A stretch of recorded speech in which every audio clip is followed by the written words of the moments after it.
स्वागत है आप सभी का हमारे YouTube चैनल ज्ञान आरबीएल में। दोस्तों आज हम लेकर आए हैं हिंदी के 25 क्वेश्चन, टॉप 25 क्वेश्चन होंगे और इनमें हम देखेंगे दोस्तों बहुत ही विस्तृत रूप से इनको, यानी कि ये कहने के लिए केवल 25 क्वेश्चन है, इनमें हम चारों ऑप्शन भी देख लेंगे जहां पे हमें आवश्यकता पड़ेगी। आपको बता दें कि ये वीडियो अगर आप देखते दोस्तों तो यूपीएसआई, यूपीएएसआई या फिर यूपी पुलिस, लेखपाल और आपके यूपी टेट, सी टेट सबके लिए मोस्ट इंपॉर्टेंट होगी। तो चलिए दोस्तों शुरू करते हैं। उसके पहले बता दें आपको कि अगर आप पहली बार चैनल पे आए हैं तो चैनल सब्सक्राइब किए बिना मत जाइएगा, बेल आइकन अवश्य प्रेस करिएगा। ठीक है, तो चलिए शुरू करते हैं इस वीडियो को। इसमें हम टॉप 25 क्वेश्चन देखने वाले जो कि आपको बेहद पसंद आएंगे। तो चलिए शुरू करते हैं।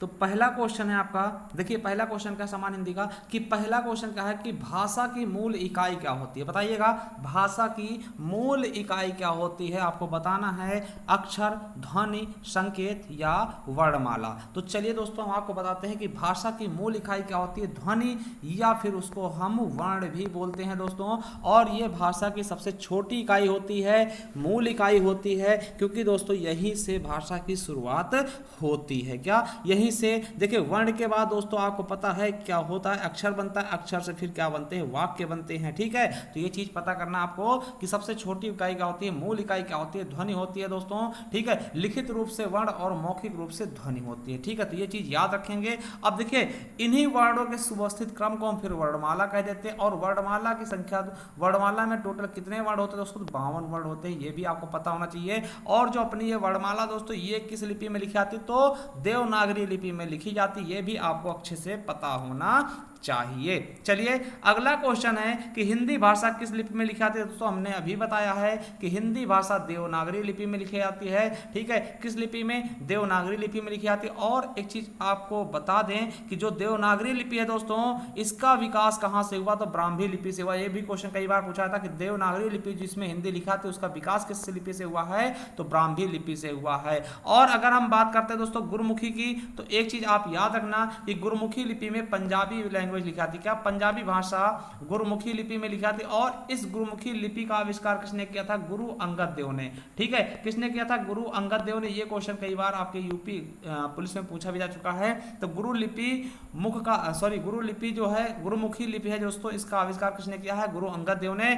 और इसका मतलब क्या होता है? गुरुमुखी मतलब गुरु के मुख से निकलने वाली वाणी को हम गुरुमुखी कह देते हैं। ठीक है, चलिए अगला क्वेश्चन, हिंदी भाषा भारत की कौन सी भाषा है? दोस्तों आपको पता होना चाहिए हिंदी को भारत में कौन सी भाषा का रूप दिया गया है? राजभाषा, राष्ट्रभाषा, ब्रजभाषा या संपर्क भाषा? दोस्तों आप बताइएगा बिल्कुल अच्छे से। ठीक है, तो आपको हमेशा याद रखना दोस्तों हिंदी को किस रूप में देखा गया? तो राजभाषा। क्यों? क्योंकि आपको पता है कि हमारा देश संविधान चलता है और संविधान में जब आप जाएंगे भाग 17 तो हिंदी को साफ साफ बताया गया है कि हिंदी को राजभाषा का दर्जा दिया गया है। कब? 14 सितंबर 1949 को। कब दोस्तों? 14 सितंबर 1949 को। इसीलिए प्रतिवर्ष 14 सितंबर को हिंदी दिवस भी मनाते हैं। तो याद रखें क्या कहते हैं? राजभाषा। चलिए अगला है समान अर्थ बताने वाले शब्द क्या कहलाते हैं? दोस्तों जो चीज समान अर्थ बता दे, मतलब जैसे हमने कहा कि सूर्य, ठीक है, तो दिनकर कह दें। ठीक है, दिनकर कह दे, दिवाकर कह दे, मतलब उनका अर्थ ना बदले, समान ही अर्थ रहे, उसको क्या बोलते हैं हम? समानार्थी या फिर पर्यायवाची शब्द कहा जाता है। क्या कहते हैं हम? पर्यायवाची शब्द उनको हम कह सकते हैं, समानार्थी शब्द भी कह सकते हैं। तो याद रखिएगा समान अर्थ देने वाले को हम समानार्थी, जो विपरीत अर्थ देते हैं उनको विलोम बोलते हैं, और जो अनेक अर्थ देते हैं वो उन्हें अनेकार्थी शब्द कहते हैं। तो चलिए दोस्तों अगला है कि नृप नीचे दिए गए विकल्पों में से किसका शब्द का सही समानार्थी शब्द है? दोस्तों नृप मतलब क्या होता है? आपको पता है राजा होता है। क्या होता है? राजा होता है दोस्तों। नृप मीन्स क्या होता है? राजा होता है। तो चलिए दोस्तों हम आपको बता दें कि नृप का क्या हो जाएगा? भूप हो जाएगा और महीप हो जाएगा। क्या हो जाएगा? भूप और महीप हो जाएगा। दोस्तों ये देखिए ये तो महादेव शिव जी का हो गया ना, ये दोस्तों कमल का हो गया। ठीक, त्रिलोचन रुद्र ये भी शिव जी का हो गया, मगर भूप और महीप यही दोस्तों क्या है? आपको पता होना चाहिए ये राजा के पर्यायवाची हैं। ठीक है, भूप और महीष, नरेश, भूपत है ना, महीपत दोस्तों ये सब कभी किसके हैं? तो ये होते हैं आपके नृप यानी राजा के पर्यायवाची। चलिए अगला है दिए गए विकल्पों में से कौन सा विकल्प उम्मीद का विलोम शब्द है? उम्मीद का विलोम शब्द क्या होता है? तो किसी से उम्मीद लगा लो, फिर क्या हो जाए दोस्तों, आपको वो क्या कर दे, मायूस कर दे, क्या मायूस कर दे। तो याद रखना कि उम्मीद का विलोम शब्द क्या होगा, मायूसी होगा। क्या होगा, मायूसी होगा। हमारा डी ऑप्शन बिल्कुल राइट होगा। और वहीं अगर हम बात करते हैं दोस्तों आशा का क्या होगा, तो आशा का निराशा होता है, संतोष का असंतोष होता है, अवनति का उन्नति होता है। देखिए आशा का निराशा हो जाएगा, संतोष का असंतोष का संतोष होगा और अवनति का उन्नति होगा। तो हमारा बिल्कुल सही हो जाएगा। उम्मीद किसी से लगा लो और वो आपको मायूस कर दे, यानी मायूसी हो जाएगा। चलिए अगला क्वेश्चन क्या है, सब कुछ जानने वाला। जो सब कुछ जानता हो दोस्तों वो सर्वज्ञ होता है। बहुत कुछ जानने वाला बहुवज्ञ होता है। अज्ञ मतलब जानने वाला, ठीक है। और ये चीजें आप समझिएगा। तो दोस्तों सब कुछ जानने वाला क्या होगा, जिसे जो सब कुछ जानता हो उसे हम सर्वज्ञ कहते हैं। क्या कहते हैं, उसे हम सर्वज्ञ कहते हैं। जो बहुत कुछ जानता हो बहुज्ञ बोलते हैं। जो कुछ जानने वाला हो दोस्तों उसको अज्ञ जानते, सॉरी जो कुछ न जानने वाला हो दोस्तों अज्ञ जानते हैं, अज्ञ कहते हैं जिसको कुछ भी न जानता हो ना। चलिए अगला है सही वाक्य है दोस्तों। क्या आपकी कृपा पत्र मिली, या आपका कृपा पत्र मिला, या आपकी कृपा पत्र मिला, या फिर आपका कृपा पत्र मिली दोस्तों। तो इसमें बिल्कुल सही ऑप्शन क्या होगा, तो आपका कृपा पत्र मिला दोस्तों। बिल्कुल सही हमारा बी ऑप्शन हो जाएगा।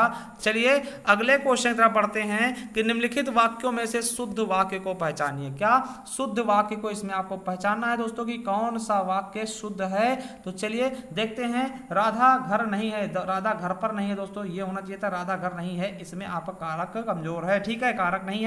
चलिए राम पाठशाला बैठा है, राम पाठशाला में बैठा है दोस्तों, ये ऐसा होना चाहिए था। तो ये बिल्कुल गलत है। क्या है, ये बिल्कुल गलत है दोस्तों। इसमें भी आपका क्या है दोस्तों, आपको पता है कारक चिन्ह नहीं। आप अवश्य सुने होंगे, क्या आपने अवश्य सुना होगा, ऐसा होना चाहिए आप अवश्य सुने होंगे, ये बिल्कुल गलत है। तो दोस्तों हमारा डी ऑप्शन बिल्कुल सही हो जाएगा। मैंने एक नाटक का अनुवाद किया, ये बिल्कुल सही हो जाएगा।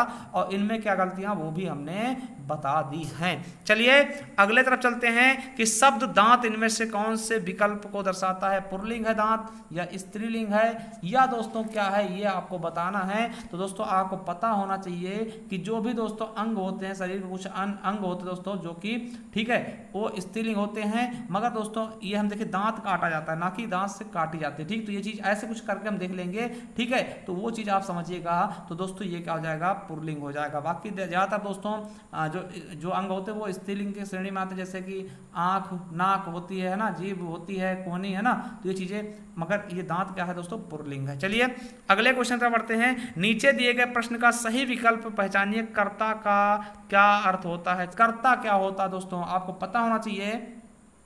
कर्ता क्या होता है, कर्ता का अगर परसर की बात करें दोस्तों तो नहीं लगता है। देखिए जो काम करता वही कर्ता होता है, ठीक है। जो काम करता है, जो कार्य करे वही क्या है, करता है। जो संबंध जो है संबंध होता है दोस्तों, जिससे काम हो, है ना। तो दोस्तों ये चीज समझिएगा कि जो काम करता उसे ही क्या बोलते हैं, कर्ता कहते हैं, ठीक है। जो काम करे वही क्या है, कर्ता होता है। जैसे राम भोजन पकाता है तो राम ही क्या है, करता है, क्योंकि वही तो काम को कर रहा है। चलिए अगला है, दादी ने ढेर सारे खिलौने खरीदे। इस वाक्य में प्रयुक्त विशेषण कौन सा होगा। दादी ने ढेर सारे खिलौने खरीदे। दोस्तों आपको पता होना चाहिए कि यहाँ पर खिलौने गिन सकते हैं, मगर ये पता है कि खिलौने गिने जा सकते हैं, मगर दोस्तों यहाँ पे गिनने वाली चीज नहीं बताई है, यानी कि संख्या इनकी गिनी जा सकती थी। मगर यहाँ पे दोस्तों क्या कर दिया गया है कि ढेर सारे प्रयोग किया गया, यानी कि अनिश्चित संख्यावाचक हो जाएगा। क्या हो जाएगा, अनिश्चित संख्यावाचक विशेषण हो जाएगा। चलिए अगले क्वेश्चन तरफ बढ़ते हैं। नेक्स्ट क्वेश्चन क्या है हमारा, 13 नंबर क्वेश्चन कहता है मंदिर में जाने के बाद मन को शांति मिली है, ठीक है। मंदिर में जाने के बाद मन को शांति मिली है दोस्तों। इसका सही ये बताना है दोस्तों इसमें कौन सा काल होगा, ठीक है। दिए गए वाक्य में काल क्या होगा कि मंदिर में जाने के बाद मन को शांति मिली है दोस्तों। ये है सामान्य भूतकाल, पूर्ण वर्तमान काल, या फिर अपूर्ण भूतकाल, या फिर सामान्य वर्तमान काल। दोस्तों इसका बिल्कुल सही ऑप्शन क्या होगा, 13 का हमें बताना है। तो आपको बता दें इसमें क्या होगा, पूर्ण वर्तमान काल, क्योंकि दोस्तों यहाँ पे कहा गया है मंदिर में जाने के बाद मन को शांति मिली है, मतलब मिल चुका है, यानी कि वर्तमान में पूर्ण हो चुका है काम, ये आपको समझना है। देखिए सामान्य भूतकाल में क्या होता है, लास्ट में या आता है, ठीक है। क्या होता है, या होता है। और सामान्य वर्तमान काल में क्या आता है, ता ती ते, ठीक है। ये याद रखेंगे, ता है, ती है, ते हैं, ऐसे सेंटेंस आएंगे तो सामान्य वर्तमान काल कहलाएंगे। अगर या ई ए है ना, जैसे राम गया तो सामान्य भूतकाल होगा, और राम जाता है तो वो क्या होगा दोस्तों, सामान्य वर्तमान काल होगा। चलिए अगला है महोत्सव, महाधन उत्सव, महोत्सव दोस्तों, महाधन उत्सव, आ उ मिलके ओ दोस्तों गुण संधि का उदाहरण हो गया। तो महाधन उत्सव महोत्सव हो जाएगा हमारा बिल्कुल सही। 14 का बी ऑप्शन बिल्कुल और बिल्कुल राइट हो जाएगा दोस्तों। ठीक है, चलिए अगला, दूध का धुला होना, यानी कि है ना एकदम दूध के धुलो तुम एकदम निर्दोष हो ना। दूध का धुला होना इसका मतलब क्या होता है? निर्दोष होना। चलिए अब देखिए दोस्तों, गद्यांश पढ़ना है और इसके आंसर भी आपको देने हैं। देखिए क्या है गद्यांश की, सर्दियों के दिन थे। क्या थे? सर्दियों के दिन थे। एक बालक सुबह के समय अकेला स्कूल जा रहा था। रास्ते में एक स्टेशन था। वह रेल की पटरी के पास से गुजर रहा था कि अचानक उसकी नज़र रेल की पटरी पर गई। वो उखड़ी हुई थी। बालक ने घड़ी देखी, घड़ी आने वाली थी। ठीक है, मतलब गाड़ी आने वाली थी। उसने सोचा कि अगर गाड़ी इस पटरी पर गुजरेगी तो भयंकर परिणाम हो सकता है। अभी वह इससे आगे सोच भी न पाया था कि गाड़ी की सीटी सुनाई दी। बस फिर क्या हुआ, बालक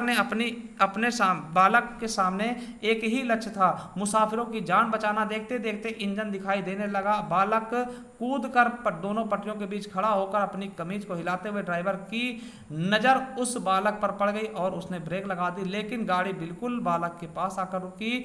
ड्राइवर ने क्रोध से पूछा, क्या तुम्हें अपनी जान की कोई परवाह नहीं? गाड़ी क्यों रोकी? तो बालक ने रेल की उखड़ी हुई पटरी दिखाई और कहा, अगर मैं ऐसा नहीं करता तो सैकड़ों जानें चली जाती। देखिए बहुत ही बेहतरीन दोस्तों, ये इससे हमें सीख मिलती है। ठीक है, देखिए इसका आंसर देना है कि बच्चे की कमीज हिलाना व्यक्त करता है सूझबूझ को या फिर शरारत को या बेवकूफ़ी को या फिर असावधानी को। दोस्तों आप देखिएगा, इसको हमें इसके हिसाब से बताना है दोस्तों। अब उसने क्या किया, अपने सूझबूझ से दोस्तों अपने कई लोगों की जान बचा ली दोस्तों, यानी सूझबूझ को। चलिए अगला है, रेल ड्राइवर को क्रोध क्यों आया दोस्तों? क्योंकि वो बच्चा जो है रेल की पटरी पर आता है इसलिए क्रोध आता था, यानी कि गाड़ी लेट हो रही थी। बिल्कुल गलत है, बच्चे की जिंदगी का सवाल था। ठीक है, क्या था कि बच्चे की जिंदगी का सवाल था, क्योंकि बच्चा दोस्तों ट्रेन के सामने आ गया था तो इसलिए उसकी जिंदगी का सवाल था, इसलिए उसने गुस्से में उसको डांटा। ठीक है, तो चलिए बी ऑप्शन बिल्कुल राइट होगा। अगला है, टूटी पटरी देखकर ड्राइवर के मन में बच्चे के प्रति क्या आया? तो दोस्तों आपको पता है कि जब टूटी पटरी उसे दिखी तो बच्चे के प्रति क्या आया दोस्तों? शाबाशी देने का भाव आया, उसको प्रेम आया दोस्तों। तो क्या हो जाएगा? शाबाशी देने का भाव ड्राइवर के मन में आया। चलिए अगले क्वेश्चन की तरफ बढ़ते हैं। नेक्स्ट क्वेश्चन क्या है हमारा? अगला क्वेश्चन है कि बीजक किसकी रचनाओं का संग्रह? आपको पता होगा कि बीजक साखी शबद रामायणी यानी कबीर दास जी की रचना है। ठीक है, धर्मदास जी द्वारा लिखी गई। तो दोस्तों साखी शबद रामायणी का दोस्तों संग्रह है और कबीर दास जी का है। ठीक है, वहीं तो जायसी की बात करें तो दोस्तों आपको पता है जायसी अवधि भाषा में लिखते थे, पद्मावत, अखरावट, आखिरी कलाम। ठीक है, और सूरदास जी सूर सारावली, सूर साहित्य, सूर सागर दोस्तों ये सब इन्हीं के हैं। और तुलसीदास के दोस्तों आपको पता रामचरितमानस हो गया, गीतावली हो गया, रामलला नहचू हो गया, कवितावली, विनय पत्रिका और मंगल पार्वती मंगल। ठीक है, तो ये तुलसीदास को जाएंगे, तो हमारा ए ऑप्शन बिल्कुल राइट होगा। अगला है, माटी की मूर्तें किस लेखक की रचना है? तो किसकी है दोस्तों? माटी की मूर्तें किसकी हैं? तो आपको पता होना चाहिए, माटी की मूर्तें गेहूं और गुलाब है ना, ये सभी किसकी है दोस्तों? राम वृक्ष बेनीपुरी। किसकी दोस्तों? राम वृक्ष बेनीपुरी जी की। चलिए अगला क्वेश्चन है कि पृथ्वीराज रासो किस कवि की रचना है? दोस्तों आपको पता होना चाहिए किसकी है? चंद बरदाई की दोस्तों है ये रचना। किसकी? चंद बरदाई की रचना है, याद रखना। और दोस्तों पृथ्वीराज रासो को पूरा ने क्या था? चंद बरदाई के लड़के ने, जिसका नाम था जल्हड़ दोस्तों, उसने इसको पूरा किया था। चलिए अगला क्वेश्चन आपके लिए कि महादेवी वर्मा को ज्ञानपीठ पुरस्कार किस कृति के लिए मिला? दोस्तों आपको पता होना चाहिए, इन्हें मिला है यामा के लिए। तो महादेवी वर्मा को यामा के लिए दोस्तों ज्ञानपीठ पुरस्कार प्रदान किया गया था। चलिए अगले क्वेश्चन तरफ पढ़ते हैं कि निम्नलिखित में से कौन सी कृति सन 1963 में साहित्य अकादमी पुरस्कार विजेता अमृत राय जी की है? तो आपको पता है कि अमृत राय जी ने क्या किया था? किसके ऊपर दोस्तों? प्रेमचंद की जीवनी लिखी थी। प्रेमचंद कलम का सिपाही दोस्तों, जिसके लिए इन्हें साहित्य अकादमी पुरस्कार 1963 का प्रदान किया गया था। तो याद रखेंगे। ठीक है, और वहीं बात कर ले दोस्तों निराला की साहित्य साधना। दोस्तों तो निराला की साहित्य साधना के लिए दोस्तों किसको मिला है? तो दोस्तों आपको बता दें राम विलास शर्मा जी को मिला है निराला की साहित्य साधना के लिए 1970 में। ठीक है, वहीं मुक्ति बोध के लिए दोस्तों किसको मिला है? तो मुक्ति बोध के लिए दोस्तों जयनंद कुमार को मिला है 1966 का, और 1969 में श्रीलाल शुक्ल को मिला है राग दरबारी के लिए। ठीक है, चलिए अगला है कि निम्नलिखित में से उचित शब्द का चयन करो। दोस्तों कौन सा शब्द शुद्ध है दोस्तों, उसको आपको बताना है। औद्योगिक होता है, औद्योगिक होता है, औद्योगिक होता है या औद्योगिक होता है?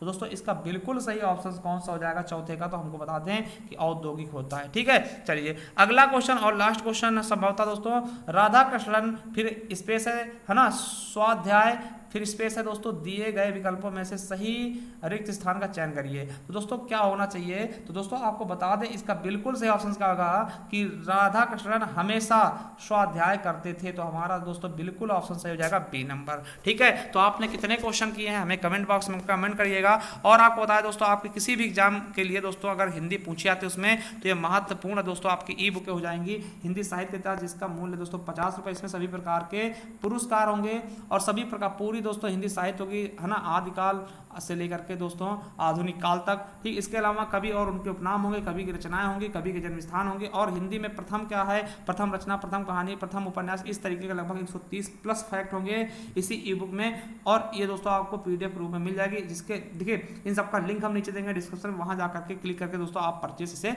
कर सकते हैं। उसी प्रकार से सामान्य हिंदी का 50 रुपए का है, और हिंदी भाषा और बोलियों की 25 रुपए की है, और पत्र लेखन की 25 रुपए की। अगर आप परचेस करना है तो परचेस कर सकते हैं, उसका लिंक हम नीचे डिस्क्रिप्शन में दिए दे रहे हैं। अगर दोस्तों आप डायरेक्ट परचेज करना चाहते हैं तो इसी नंबर पे आप पेटीएम कर सकते हैं, गूगल पे, फोन पे करके हमें इसी व्हाट्सएप नंबर पे स्क्रीनशॉट भेज सकते हैं, हम आपको ये वीडियो भी सेंड कर देंगे। थैंक यू, धन्यवाद।